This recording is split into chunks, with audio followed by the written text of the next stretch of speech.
Hey Binders, before we get started with today's episode, I wanted to let you know about my new Oracle deck called the Magic Morsels Oracle deck. It is an exploration of the things we crave, and yes, by that I mean food. Let's pull a card for today, shall we?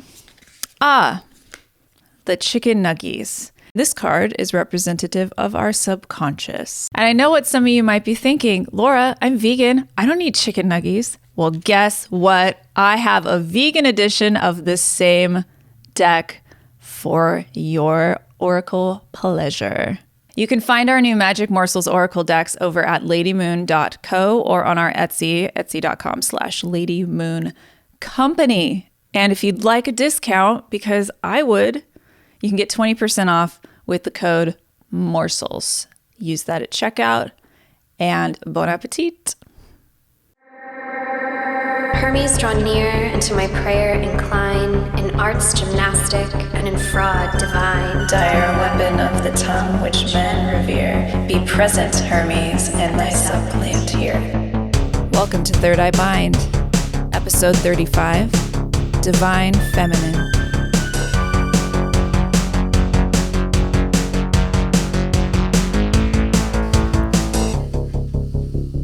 Hi, I'm Laura. And I'm Kaitlyn. And welcome to Third Eye Bind. Third Eye Bind, Third Eye Bind. In this week's episode, we are discussing the Divine Feminine. But before we get started, if you like our podcast, please do us a solid. Like, subscribe if you're on YouTube, drop in the comments, if you will, leave us a rating on Spotify or Apple Podcasts. Yes, pause and do that right now. Pause immediately. Pause it. I know we're really, really pretty and fun, but just pause it and just put a little 5-star in there, because I'm the only one that's obsessed with our ratings on Spotify, and I will check it. And I'll be like, it's still at 112. Damn it. I like reading. Make my day. I like reading all of our Apple Podcast reviews. That's my favorite thing. Oh, I've never read them. Oh, they're really fun. They're okay, good. Yeah. I'm scared because I'm sensitive. Don't be scared. I'm scared. Love me. And if you love us, we would love for you to please consider becoming a patron. Visit our Patreon page.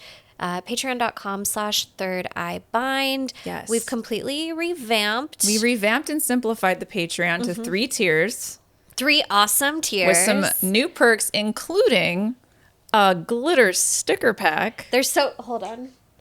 Look at this sticker. I designed a sticker pack for the podcast. Look at this sticker. That if you join tier 2, Coyote, you can get it delivered to your house. And then one of my favorite new things that we've set up is Backstage Access. Yes. And with Backstage Access, you get to watch us while we do our thing live via a private Zoom link. So you have a live stream.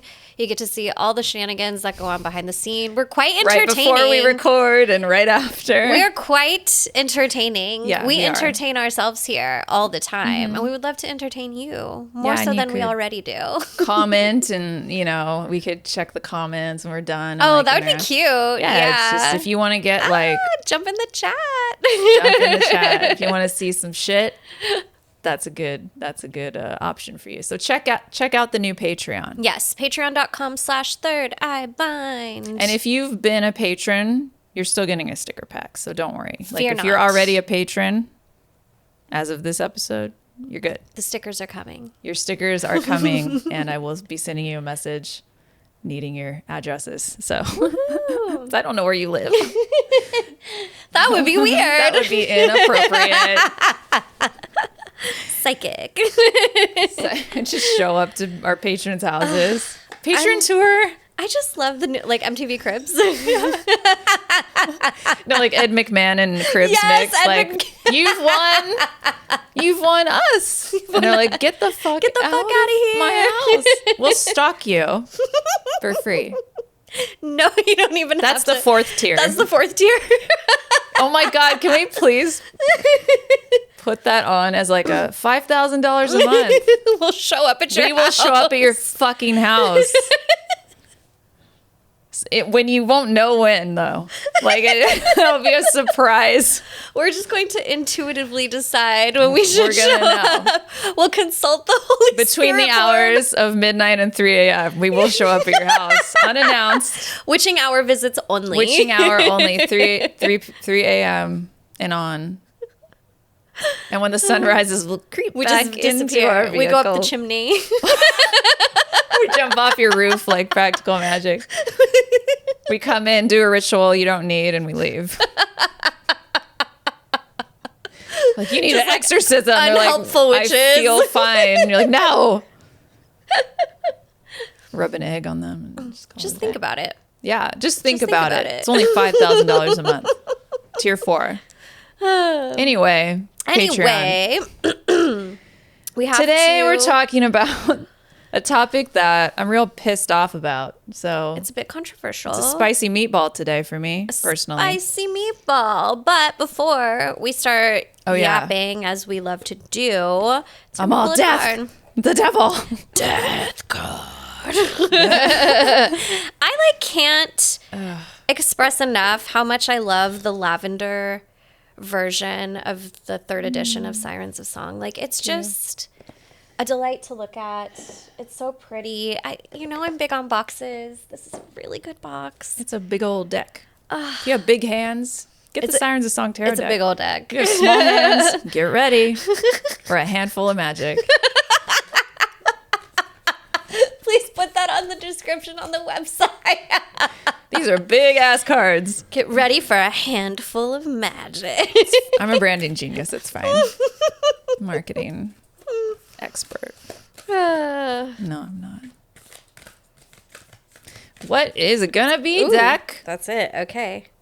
Because I'm scared. I need guidance right now. Why am I so nervous? I don't know. I'm sweaty. Interesting. Very interesting. Oh. I pulled the Page of Pentacles. And what song is it? It's Janis Joplin, "Oh Lord, Won't You Buy Me a Mercedes-Benz?" And okay, boop, that's where I'm going with this. Yeah. So at first I was like, Page of Pentacles, it's about like identity and trying to find your own identity. Okay. While, considering the way that the world around you has shaped how you perceive yourself up to this point. And deciphering between like what's really me and what's something the world around me has told me is me. And when it comes to the song in particular, this song is a song about capitalism. Yeah. And about finding our sense of purpose and joy even through buying stuff. My friends all have Porsches. I must make amends. Oh Lord, won't you buy me a Mercedes-Benz? Yeah. I need a nice car because all my friends have this nice car. And something that I am seeing when it comes to this discourse around divine feminine, specifically on social media, is that it's not really a practice that's about healing. Like, these are people selling you something. Let's maybe go over what we're seeing first. Yeah, because maybe they're not aware of like. Yes. What's the vibe? Ooh, the vibe. So the vibe is the current vibe. Primarily like TBH, white women. Yeah. But not all, but primarily white women are posting lots and lots of content about what they are calling the divine feminine. And sitting in your feminine power, sitting in your feminine energy. And a lot of it is like the term divine feminine is being pulled completely out of context. Yes. Like, divine feminine is a term from Hinduism. And in the context that it's being shared in like TikTok spirituality, it's completely detached from those origins. And it's all about like honestly, it's conservative, it's weird Christian trad wife, fucking conservative shit. Christian shit repackaged. That's all it is this like repackaged Christianity again with these like popular spiritual terms. It's like they're subconsciously or consciously trying to take this spiritual term, this witchy whatever, and it's like getting muddled with like conservative Christian sexist misogynistic bullshit values. It is very centered around seeing yourself and presenting yourself as a cis woman through the cis hetero white man's gaze. Fantasy land of absolutely. We should I've seen people say like I want to embrace being taken care of by a man, and like I want to adhere to these like roles that are like binary as fuck. Yes. And like here's the thing. And just like 1950s like soda shop shit. Yes. Like I don't know. And like here's the thing. I don't think And there's nothing wrong with that. I don't think there's anything wrong with wanting to be taken care of. There's nothing wrong with that. Like, I want to be taken care of. I love being taken care of. I love being taken care of.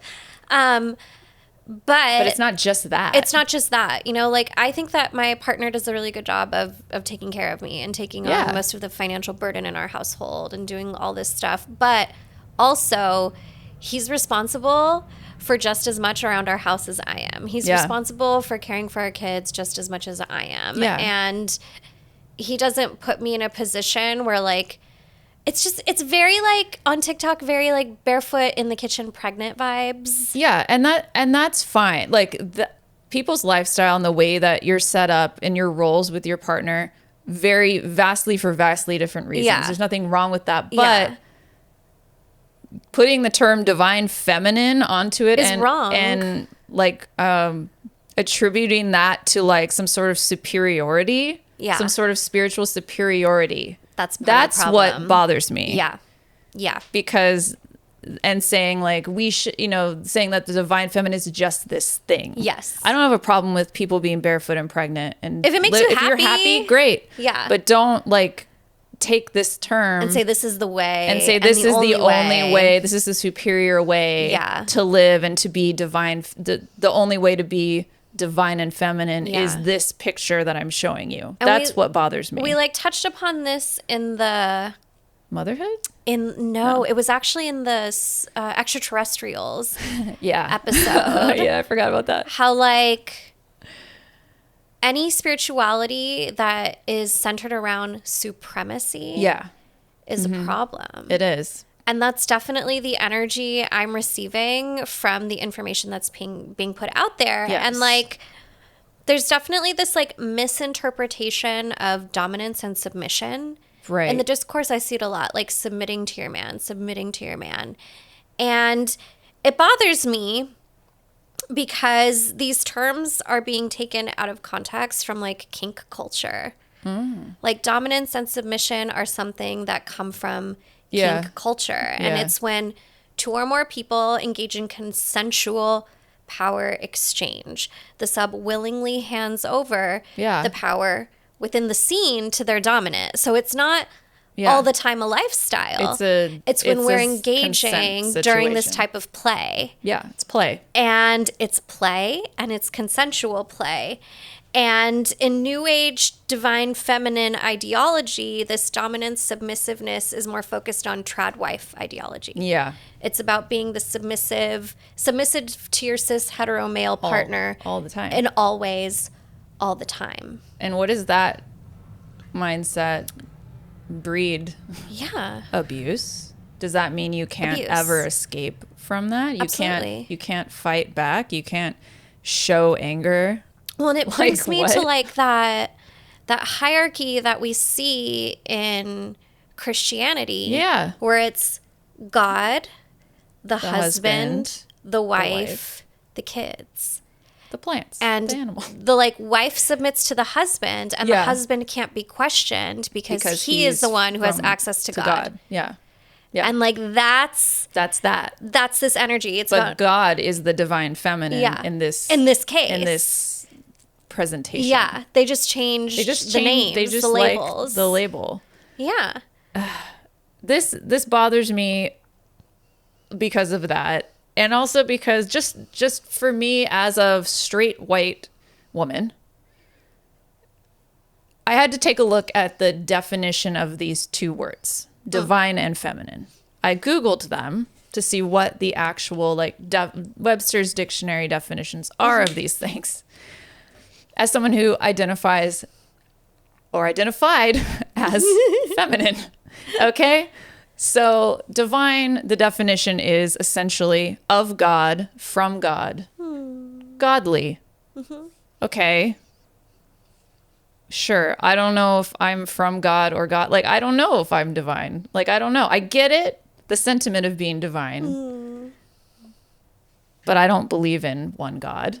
No. So am I divine? I'm really trying to like nitpick here. And then feminine, that's literally the definition of divine. It doesn't say all these things. It's like this one thing that is God.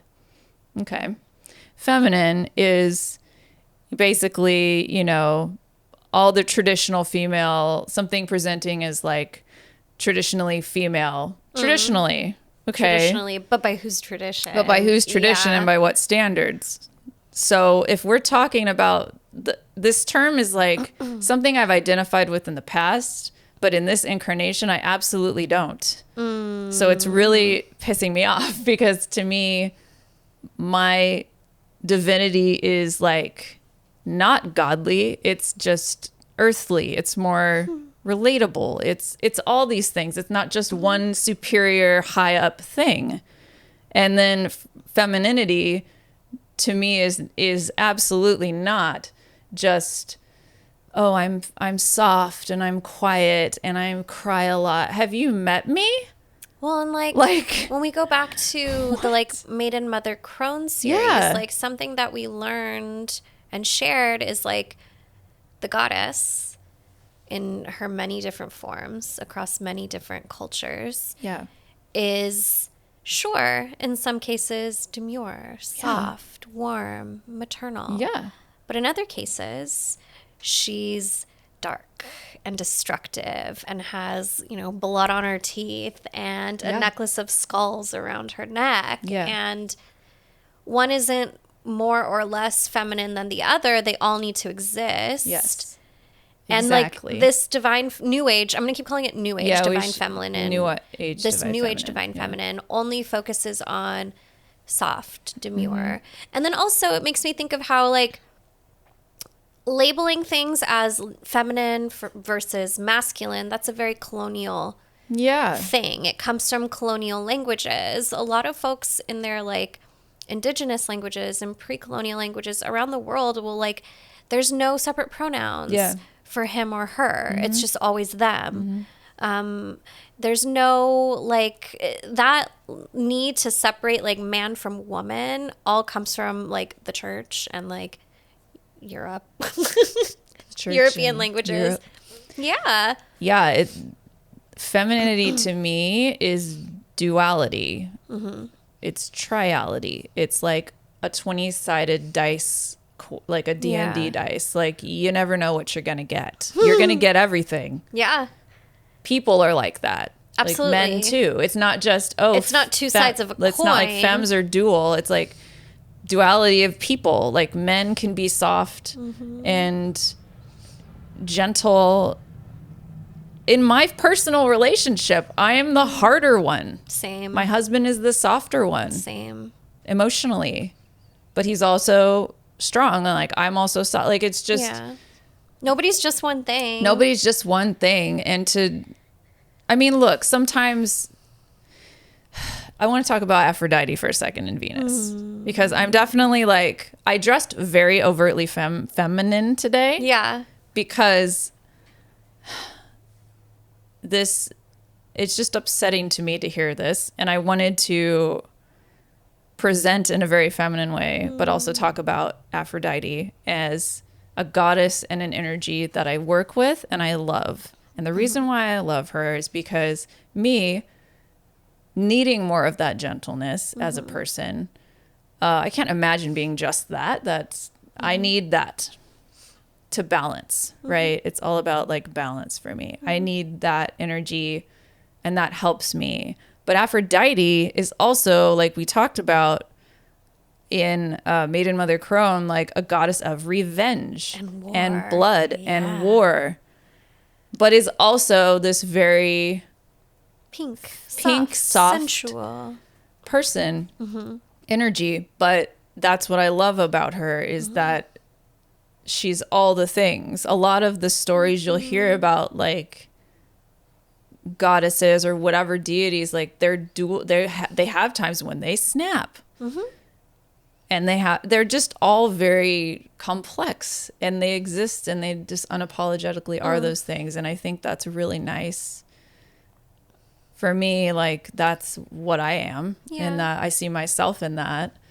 But I'm also drawn to this energy because that's something I'd like to take with me, you know? So it's frustrating for me as someone who's trying to embrace like the things that the new age divine feminine people are talking about, but they take it to such an extreme that I'm like, well, fuck.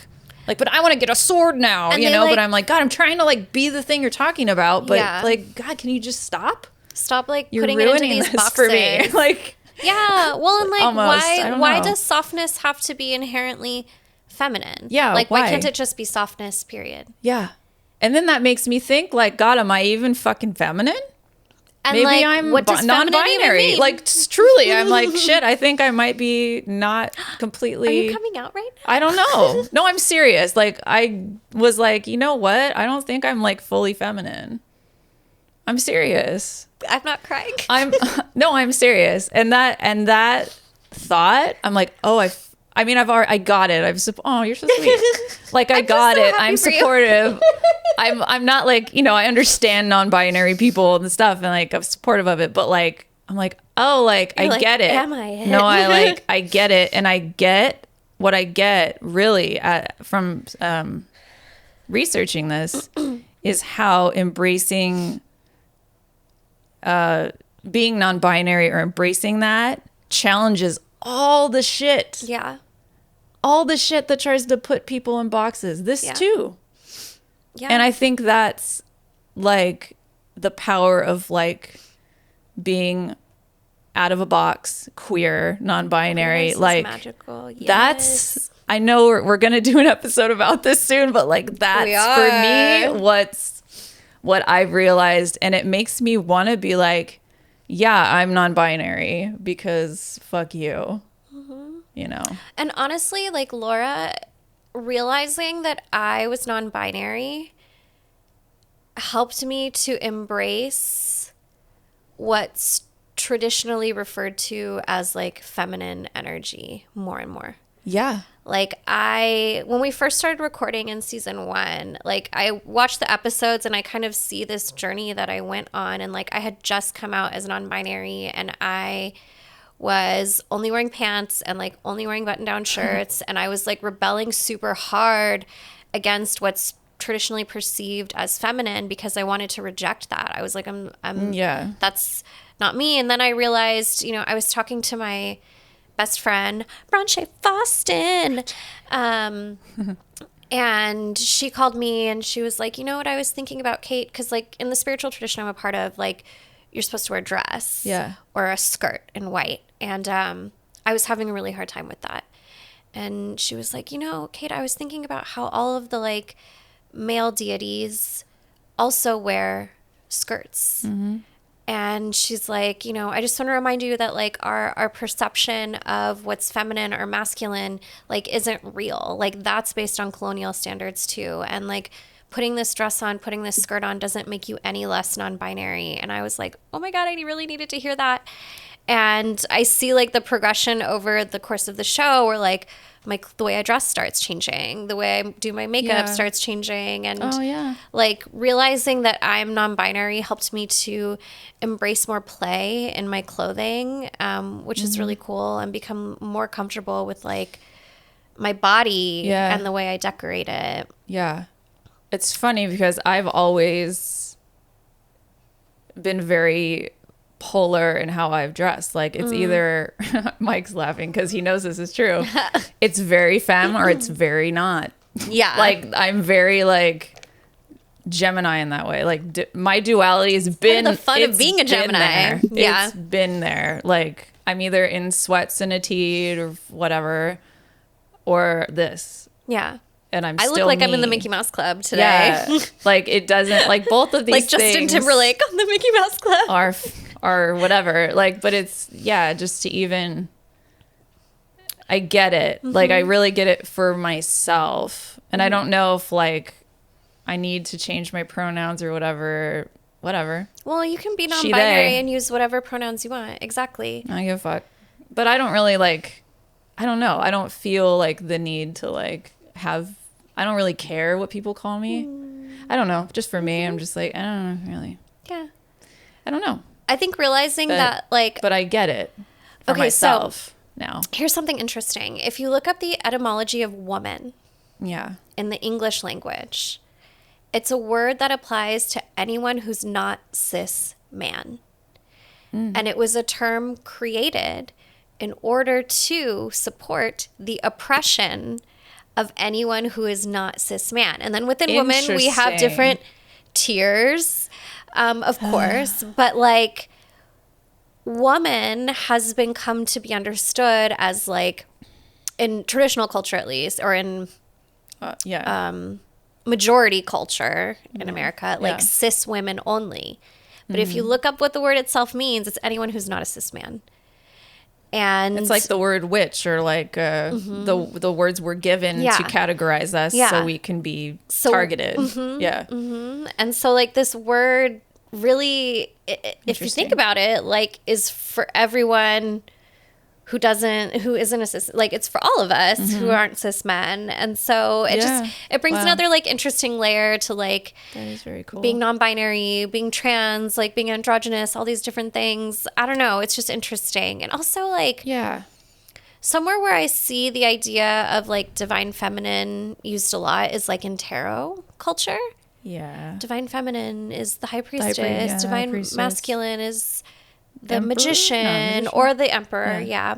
The high priestess and the empress, and then the emperor. Yeah, exactly. But they're all like split. I'm just naming it's cards. very gender. But you're right. Hierophant would be like divine That's what masculine. I was thinking of, more of a masculine card. And like the fool would be like androgynous. Yeah. Like a young energy or whatever. Something that I've tried to incorporate more in my practice when I'm doing it with myself for teaching others is, rather than referring to these energies as masculine or feminine, referring to them as receptive or active.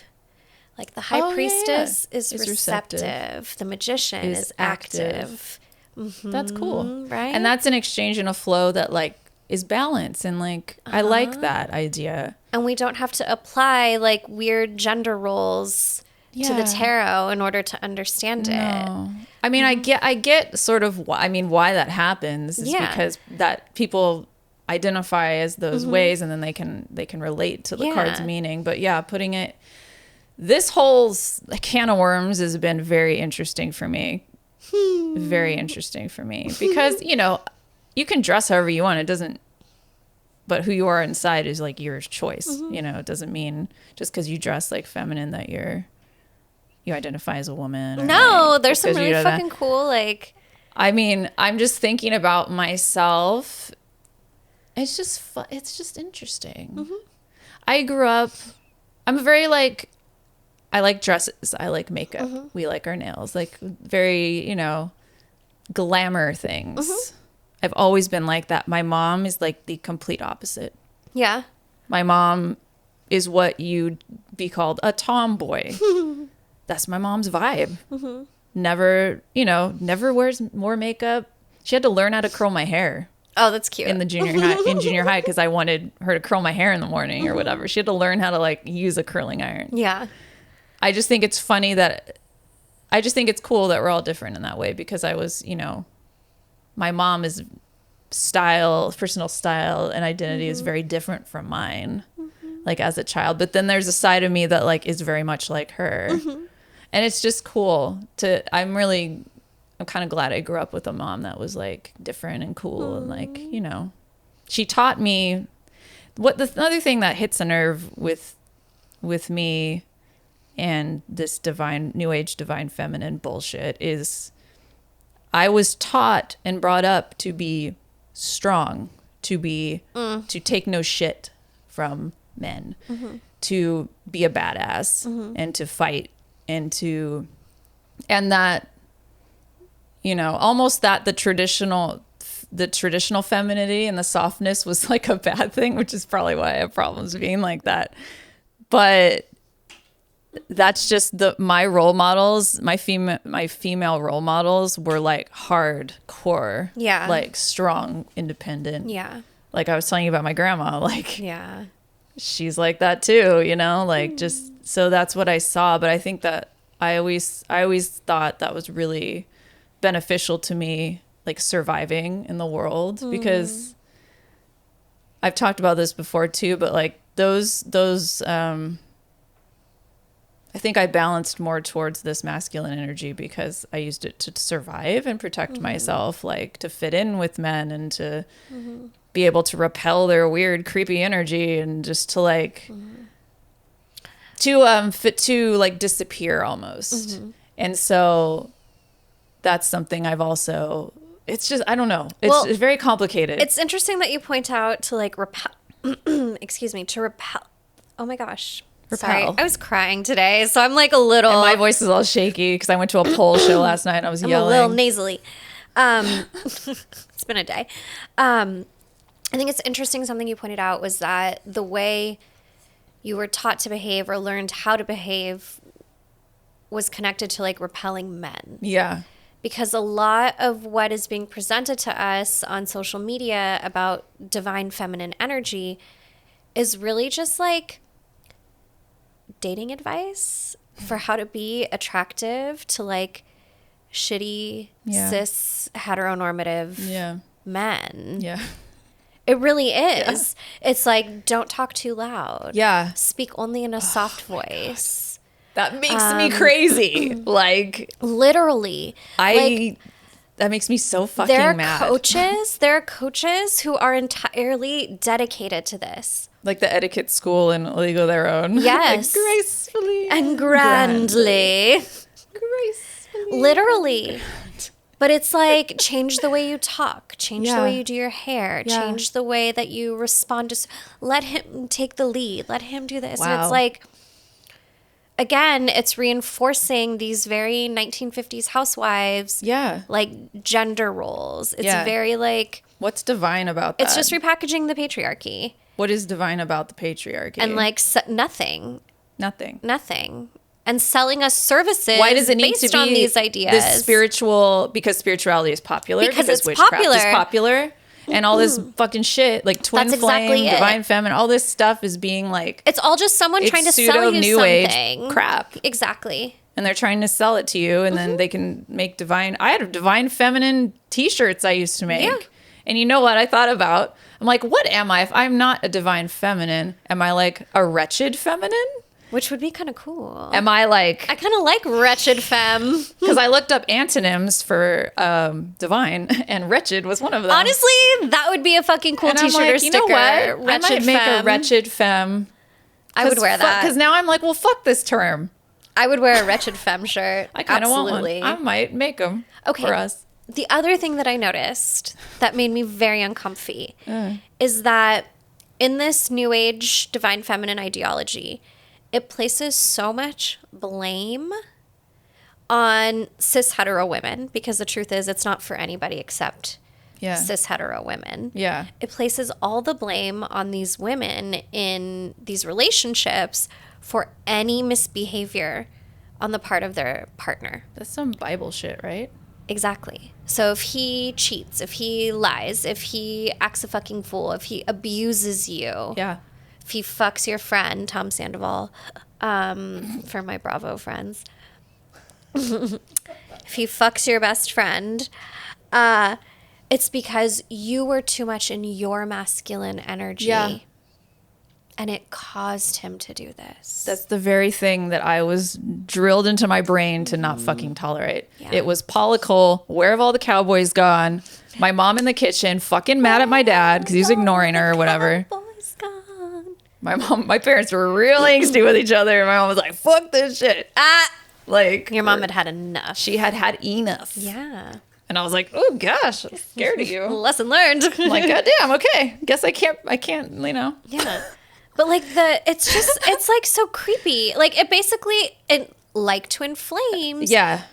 gives cis women Yeah. this idea that they have to stay and try harder Yeah. with a toxic partner. That's not okay. Which is not okay. I mean, if you look at the climate, the political climate, they're trying to reverse like when you can get divorced without. I saw Did you that. see that shit? They're trying to make it harder for people to get divorced. yeah, For women to file for Yeah, divorce, for women yeah. to file, you have to like proof that they're cheating or what? No, Yeah. no. Like you What? can't just file for yeah, that's what It they're has trying to to do. Make be it so you can't the just both file parties for divorce. have to be consent to the. Yeah. If it's joint, then that's fine. But if one person wants to like file, that's psychotic. What the That's fucked up. In addition to like what they're trying to control, like birthing bodies, Yep. like there's just so many things that support Yeah. that are there. There's so many actual real fucking things that are happening that are shitty. Terms like this popping up in spiritual, and I see It's a fucking psyop. It's a fucking. It's It's a the coup. CIA paying. I coughed through it. It's the CIA paying these influencer bitches to sell you the American dream. repackaged as witchy, spiritual. Yes, and we don't get the benefit of Quaaludes No. and not having to work full time throughout this whole thing. At least in the 50s, there were some really good fucking drugs to deal with this shit while you were at home all day and your husband fucked his secretary. Yeah. And lied to you about it and Yeah. expected you to have a fucking Jell-O mold meatloaf on the table by 6 p.m. Christ. Praise. We have to, yeah. There's a lot. We're just supposed to like raw dog it through life with this bullshit. I don't know, man. But It's hearing wild. it just this pisses me the fuck off because this is like our space. This is my community and my space and Yeah. our space and like no, get the fuck out with this shit because It is. I see It's all people over I spiritual know. and witchy TikTok. I see people Yeah. I know like embracing this stuff and I don't think they understand the correlation. They don't. And I'm like, but then it also does this other thing that is shitty. It reinforces like the gendered stuff so that, and women are, it reinforces that. You know what I think it is? I'm going to try and get through this because it's just a thought I just had. I believe in you. Straight women. What does it do? It sort of like pseudo empowers straight women in their straight women-nity. And they're feminine. They're like, I'm feminine. I'm these things. And then, well, what is that? What would that do? It would embolden somebody to maybe not be as supportive of maybe like non-binary people or trans people and minorities that actually need like support from straight women. Yeah. Do you know what I'm saying? Yeah. So it's not saying, it's like, yeah, it's reinforcing this role. It's reinforcing their victimhood. Yes, thank you. You know, rather than- Yeah, and it's like, yes, there is, yes. And, like, everyone's yes. got shit hands dealt Yeah. in different ways, but like, But the like, it's causing more friction, I think, Yeah. than like support. yeah. And Or on purpose. open-mindedness. TBH, it's on purpose. It's literally a closed-minded thing, and I think that's a result and a symptom that they want to happen. Yeah. It's the same way I feel about like the fucking extraterrestrial shit. Yes. It's like it's only Yeah. for certain people. Yeah, and it's Yeah. higher than other people, Yeah, and it's on like, well, purpose. gee, what else in the world is like Yeah. that? And I think like a lot of younger folks are really responding to it because like think about how most cis women and primary caregivers of children, Yeah, like Yeah. they take on this giant burden of like spend a minute on mommy talk and you'll see like Yeah. most mothers, people who identify as mothers, take on caring for the kids, which means scheduling doctor's appointments, taking them to doctor's appointments, doing extracurricular activities, getting them here and there, scheduling play dates, meeting with the other parents, keeping an itemized list of what everybody needs in your head, making sure you get that stuff, planning vacations, making sure this kid gets to baseball practice on time, preparing meals multiple times a day for different people with different food needs, getting the groceries for all of those taking care of the other things, family members. taking care of the other family members, doing the laundry for everyone in the house, folding it, putting it away. Like, there's so much load that moms in particular take on in this world. And because of capitalism, most parents don't have the benefit of having a single income household anymore. Yeah. So like these moms and primary caregivers not only still carry all the burden of this while their fucking husband sits in the other room and plays Call of fucking Duty for 8 hours, they also have to work 40 hours a week on top of it. Yep. So for someone like that, seeing this divine feminine stuff could be really attractive. Yep. Because it's like, oh, you see me in my suffering. Yes, you see I me. am in my wounded feminine. Yeah.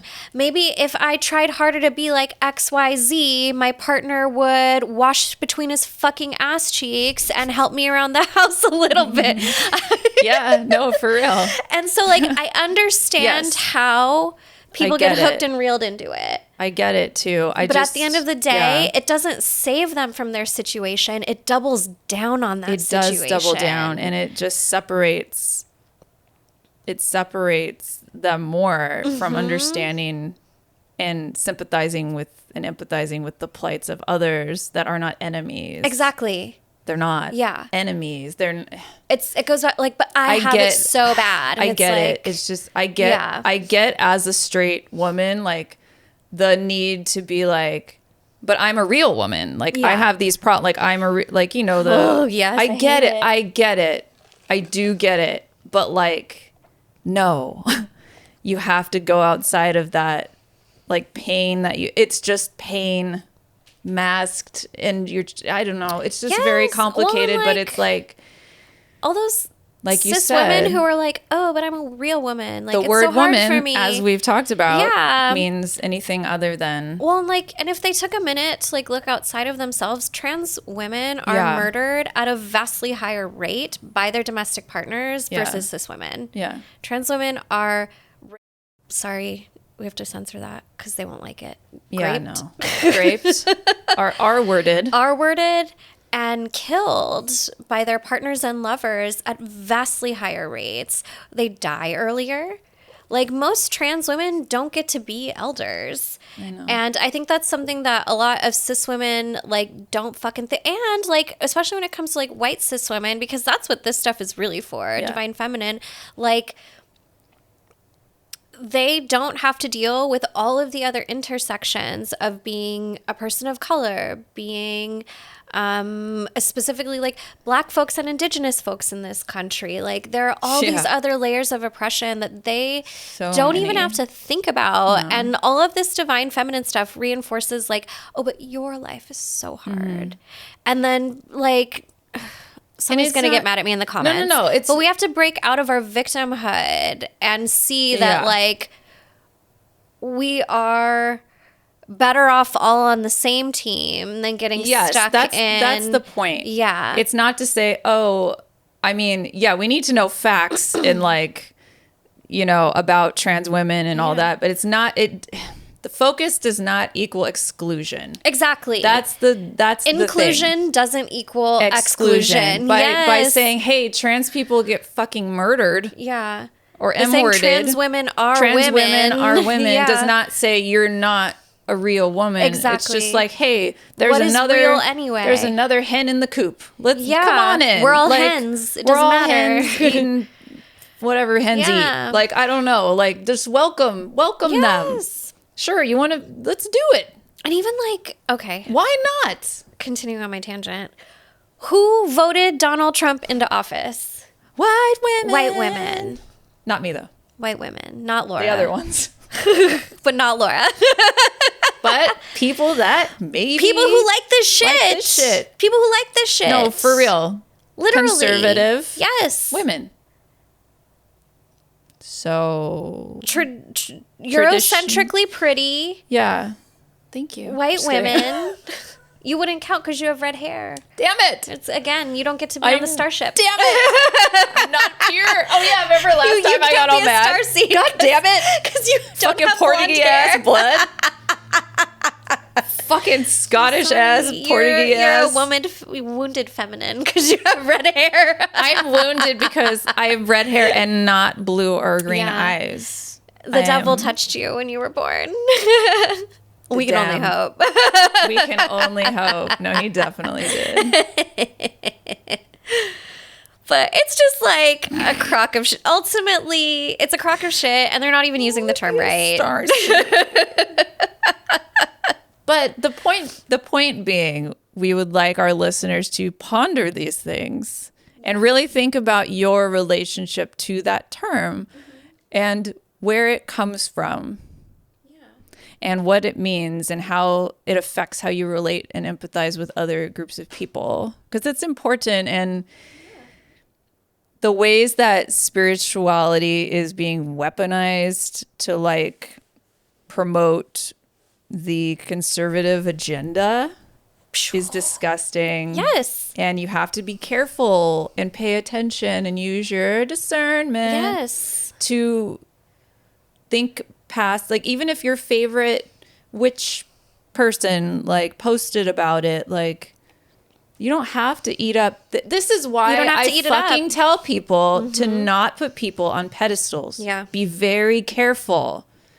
If you don't have a solid cultural spiritual practice and you were not raised in something like that and you're just freeballing it like I did, be fucking careful who you trust, and you need to build that bridge yourself and weave that basket yourself and put yourself in it, and then you float down the river and you're safe. You can't just be like, oh, cool, like whatever. Like, whatever they say is perfect. That's why I tell people that Question it's very everything. dangerous. Yes. You're going to be in a cult or something. Like, Truly. be careful. Well, like, it's scary. It scares me. Christianity is losing popularity amongst younger folks. Yeah. And, like, don't for 1 second think that the powers that be aren't going to, as Laura said, find a way to weaponize whatever is popular and use that as a vessel to spread their patriarchal white supremacist agenda. They're very smart. Yeah. They're not stupid. They've been doing this for at least, when was it? I don't know. It started the 1600s. I went to Catholic school. The dinosaurs probably got converted. History classes was icky. Whenever Columbus got here, 1492. Ooh, Columbus. The point is, they've been doing this for quite a few hundred years. Yeah. And they're not going to stop today or tomorrow. No, and it's very ingrained in many different aspects of our Western world that you don't even like know about or realize. And it's not to be like, ooh, crazy conspiracy. That's a whole nother extreme, but you know, it's just reality. It's just reality. Like, the U.S. is number one in propagandizing their citizens. Oh yeah. Like, other countries like Russia look to us and say like, oh, look how they're doing it. Yeah, and it's very. And so, like, we just need to be mindful of what we're consuming, especially when we're trying to be a part of, like, counterculture. Yeah, and we're supportive of counterculture. Embracing something different. And this is what we do on this. This is why this podcast has turned into something very powerful, I think, for the both of us. And it's like, I just love Trickster and just look. This is what this is for. Yeah. This is what Trickster energy can do. You know, it opens up, it breaks through these boxes and allows you to make connections you maybe wouldn't have made and like see things differently, or at least ponder them for a second. Yes. And that's so important, because that's how you get like radical, right? Because if you get pissed off and you feel like, I'm fucking mad at Divine Feminine. Yeah. I'm not mad at it, but I'm mad at this new age thing. Yeah. And I'm like, wow, you've taken this term that I hold pretty sacred and you've turned it on its ass and made it something I don't like. well, fuck, am I even, and it makes me question, am I even feminine? Am I, yeah. And also maybe not. Like, it's Also, like, what does feminine even mean at this point, you know? It's like, what does it all fucking mean? And then it's like, oh, okay. I like am not only supportive of, non-binary community, the non-binary community, but shit, I might be that too. Or do you identify with it in a different way? Yes. That's how you get fucking like, get all excited. But that's how you have to question shit like that, especially on Witch Talk. And because we live in an age where there's so much information, it's scary. It's scary. There's so much information. People speak with authority without having anything to back it up. Or like you say, the easy to take it in. Yeah, without any, what do you say, like without any roots. Or like, like, oh, you're from this practice? What's your background in it? Yeah. Like, it's okay to ask spiritual practitioners those things. Yes. Like, oh, you're a Reiki healer? Like, who are you taught by? Exactly. Some woman named Susan who's from Kentucky, who's white? Like, I don't know. Where did they learn? Where did they learn? Like, how far removed from the actual source? What's your spiritual lineage? Yeah, exactly. Like, sorry, Susan from Kentucky, if you're listening and you're a Reiki master. What are the odds? What are the odds? It's fine. Yeah. Just be careful, folks. It just made me so angry. Yeah. And also, like, language is made up. Yeah. And we don't have to, if we don't want to, like, ascribe certain traits to feminine or masculine. Yeah. Like, things can just be. Yeah. We can be strong. We can be soft. We can be loud. We can be demure. And none of them have to apply to a certain gender idea. Like, they can just exist. And lots of these different things can exist and likely do exist within us. And we can tap into them and express them when and how we need to. And it doesn't mean we're more masculine or feminine in any direction. It's just we're humans who are complex. And that's cool, man. Humans are complex, and we also are predictable. And what we want to do as human beings is categorize things. And it's in our nature. It's not our fault. Yeah. We're always going to try and like make sense of. To help us understand. To help us cope or whatever. I don't know. I'm not an anthropologist, but like I know that that's a thing. Yeah. And we're going to want to do that. And to sort of go against that a little bit. Is helpful, I think, I think sometimes evolve in a different direction. Yeah, I think sometimes over-categorizing things... It's not going great right now. Doesn't help us. Like, over-categorizing things... If you're a mathematician, holds us back a little bit, yeah. Or an accountant, yes. Great. But in your life, in who you are, in, like, how we relate to other people, I don't know that that's very... necessary. Helpful. Yeah. Don't assume it makes an ass out of you and me. Exactly. Dad joke. Because I'm your daddy. I was telling somebody last night, they were complimenting my outfit, and I was like, I was going for papi and mommy. Like, yes. Oh, I love like that. all of it. I love that. So, dang. It's a lot. Wretched feminine. Wretched feminine. Yeah. I'm a wretched feminine. That's the new way. Hashtag wretched feminine. Hashtag.